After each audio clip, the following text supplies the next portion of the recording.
সুপ্রিয় শিক্ষার্থী, Partha study YouTube চ্যানেলের পক্ষ থেকে সবাইকে জানা আন্তরিক শুভেচ্ছা। এ পর্যায়ে আমরা নবম শ্রেণীর যে 9.1 ত্রিকোণমিতি চ্যাপ্টারটা আছে সেটার 8-এর খ নম্বর প্রশ্ন নিয়ে তোমাদের মাঝে উপস্থিত হয়েছি। তো দেখো, প্রশ্নটা আমরা লেফট হ্যান্ড সাইড দিয়ে তুলছি যে 1 ডিভাইডেড বাই 1 প্লাস tan স্কোয়ারে plus 1 divided by 1 plus cot স্কোয়ারে। তাহলে আমরা কি করব, প্রথম যে অংশ ভগ্নাংশটা আছে এটা কোনো পরিবর্তন করব না, এটা যা আছে তাই থুয়ে দিই। তাহলে 1 divided by 1 plus tan square a plus 1 divided by 1 plus এই ট্যানটাকে কটটাকে ট্যান বানাও, তাহলে কি হয় 1 বাই কট সঞ্চন লেখা যায় 1 বাই ট্যান স্কোয়ারে। আচ্ছা, এটা যা আছে তাই রাখি, 1 প্লাস ট্যান স্কোয়ার এ প্লাস, আর এটা লসাগু করে দাও। লসাগু করলে কি ট্যান স্কোয়ার লসাগু, ট্যান স্কোয়ার লসাগু আমাদের, তাহলে এখানে কি পাই ট্যান স্কোয়ার এ প্লাস 1।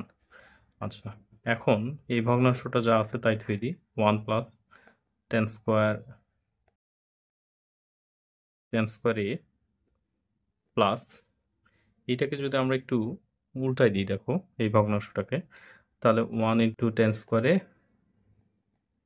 আর নিচে এটাকে 1 প্লাস টেন স্কোয়ারে। আচ্ছা, এইখানে খেয়াল করো, এটা যা আছে তাই,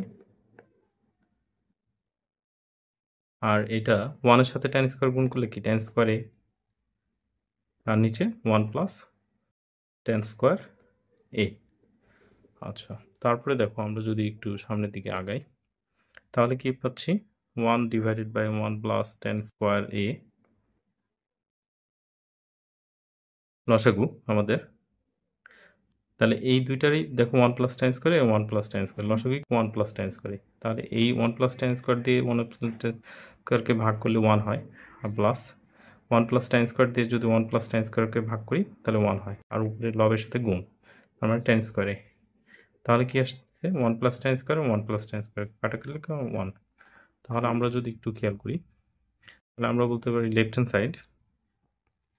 হ্যান্ড সাইড সমান রাইট হ্যান্ড সাইড প্রুভড।